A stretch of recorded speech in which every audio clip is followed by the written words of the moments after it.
Welcome to the Cougar Cast here at the Kokomo Post Sports. I'm your host, Jay Stevens, and this is the place to get all the information on what's going on inside the athletic department at IU Kokomo. And joining us, once again, it's my guy, Grant Patterson. He is one of the two assistant ADs at IUK. Grant, you've been away for a while, and I'm glad you're back at the table. Yeah, been away for a while because we have so many student accomplishments that we've got to highlight. They take priority at 100% of the time. And Sydney Duncan's the lead story once again, Jay. Would you look at that? Not surprised at all. She was with us back-to-back weeks before the national meet, and then afterwards when she won the national championship in shot put. And then, lo and behold, before we got behind the mic, she was receiving another national award. Yeah, it's pretty insane, Jay.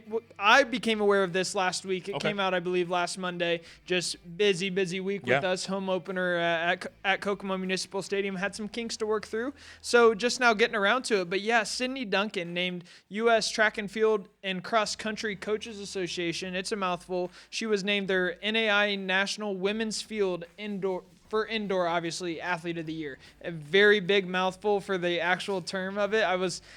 It was hard to come up with what I was going to say, how I was going to word it. But yeah, first ever National Player of the Year, Athlete of the Year award for any IU Kokomo athlete.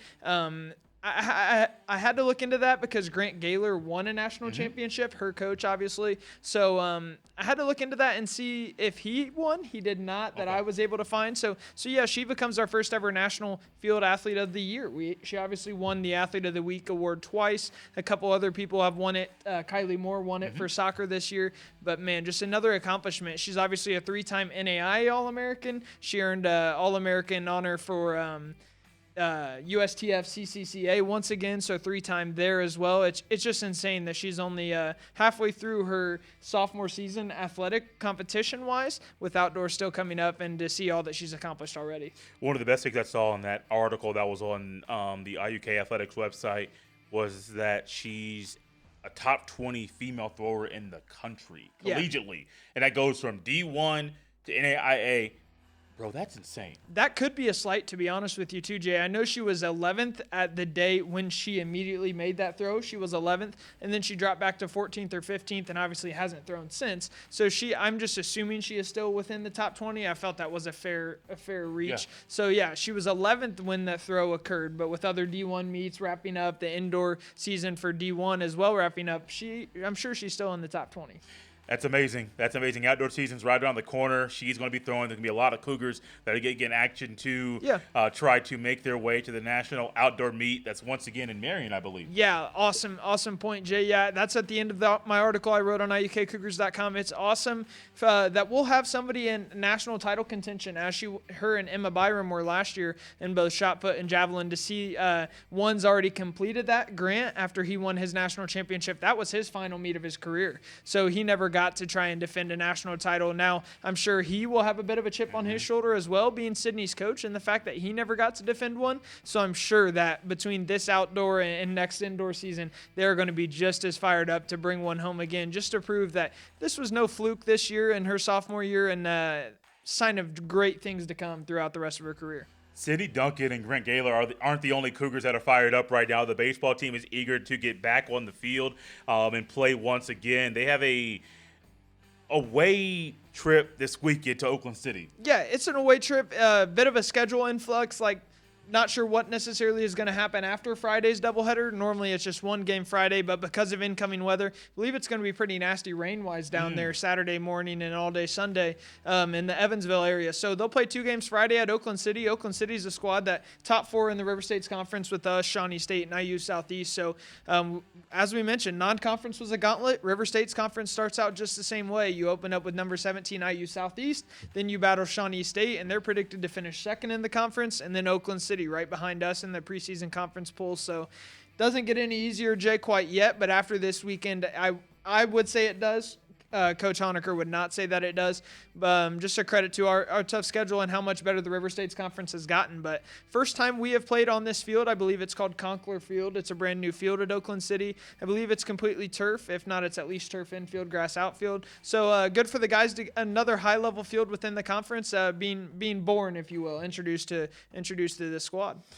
Speaking of a first there and being born into certain things, I don't know if this is the first spring break trip the tennis team is making. Yeah. If it is, I hope it becomes an annual thing because spring break in Florida, especially in Orlando, sign me up for that every time you can. I'm not going. I wish I could. I don't know if you're going, Grant, No. but that seems like a fun opportunity for the women's tennis team to go down there and compete against some really good competition. Yeah, you'll see that at times. I know they took one 2 seasons ago, I believe, and went down to South Carolina, Hilton Head Island area. This year they're going to Florida, and I believe they're getting one heck of a deal out of this. The USTA National Campus is where they'll be playing all these matches. For those of you unaware, that's United States Tennis Association, just outside of Orlando, I believe. I'm pretty sure they're staying on the campus of that for a fairly cheap rate, and then they get to play 3 or 4 matches in a matter of 3 or 4 days on campus there at the USTA place in Orlando. So awesome opportunity to play teams you wouldn't normally play, not necessarily from this region of the U.S., also not necessarily all NAIA schools. I believe maybe none of them are NAIA schools. Can't necessarily remember off the top of my head. But, yeah, certain sports, baseball normally does some sort of, they're normally on the road for midweeks during spring break. Men's golf went last year. I traveled with men's golf to North Carolina last year. They're headed to Alabama this year. So, yeah, teams have the opportunity to fundraise for events like these, and that's a big piece of recruiting. You tell these kids, hey, if we are successful fundraising, we're also going to be able to take trips like this to give you guys more experience playing in different parts of the country and just more awesome experience as a whole, as what you deserve being a collegiate athlete.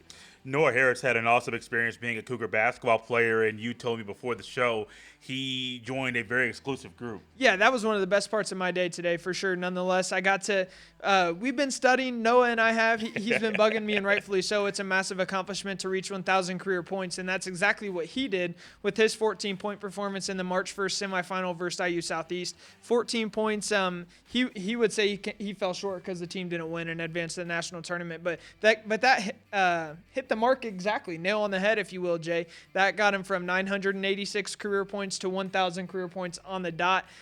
For some reason, Presto and the NAIA points weren't pulling in his 8 points from last year's game at West Virginia Tech in the postseason. So after I went through that this afternoon, I found out that he was indeed at 1,000 on the dot. So that's one of the best parts of my job, was calling him afterwards and be like, hey, we got this figured out. You are 100% a 1,000 career point scorer, and that's an awesome milestone, especially another accomplishment to add to a resume for a guy who's looking to play overseas. Oh, I didn't know that. Yeah, I believe most of our senior class is looking to continue their careers playing wise. You know, his assistant coach is trying to do that right now. Yeah, Traquan Spivey, he's a talented player. I'm always in Sam Beckham's ear on the Bobcats for that. We hadn't talked about this since their season started. What are your thoughts about him being on the Bobcats? Yeah, I think he is one hell of a basketball player. Obviously, to be 2,000 career points, IU Kokomo's all-time leading scorer is one hell of an accomplishment. The NAIA level is so vastly underrated. As I said in my track and field article for Sydney, that I believe the NAIA stacks up with Division II athletics and some mid-major Division I's at time as well. Definitely above the Division III mark, if you ask me. That's a no-brainer. But, man, it is just absolutely insane, the talent at the NAIA level, and it's crazy, is it not, Jay? It is. It's very crazy. What's crazy is Grant and I normally touch on everything in 8 to 9 minutes, but I don't know if we've done that so far. Yeah, not quite everything. I know one more thing I'd like to touch on Spivey. It's kind of eating away at me, 100%. Yeah. Is just I can't. He's such a smart basketball player. Obviously, he played with Deshaun Hampton and one of the most athletic players, probably the most athletic player in IU Kokomo athletics history all around. Make him look really good. But like I said, Ben and Sam Beckham's era, I'd like to see my man Trey Spivey get a little playing time now that our season's over. Doesn't have our stress to worry about, because I know just how talented of a player he is, how talented of a shooter he is, and I know we're all chomping at the bit. I said, Sam, you'll definitely get me out to a game when Trey Spivey cracks the lineup. Anything else IUK currently that we missed going on this week? Not a whole lot. I know I've been working in the office on some graphic pieces for Alexa, our other assistant AD. You guys have gotten to know. Got a bit of a fridge magnet schedule out. It's not a magnet. We'll move on to that in the fall. Okay. Roll out something nicer. But for now, we're just passing around some spring schedule to any local businesses that we need. We're trying to build a relationship with. So if you're interested in us dropping by, maybe letting you guys know what we have to offer sponsorship package-wise, we've got a person in our athletic department, Alexa Roberts, tailored to do exactly that. So I don't have to worry about any of that. It's way above my pay grade. But yeah, Alexa will be more than happy to drop some schedules by. Let us know. Feel free. Maybe at some point down the road, Grant and his sidekick will be able to come back and discuss that very thing and other things they're trying to do in the community, as Grant so eloquently every single week goes through things going on with the athletic department. Grant, glad to have you back. I'm glad to be here. This has been the Cougar Cast. We'll see you next time.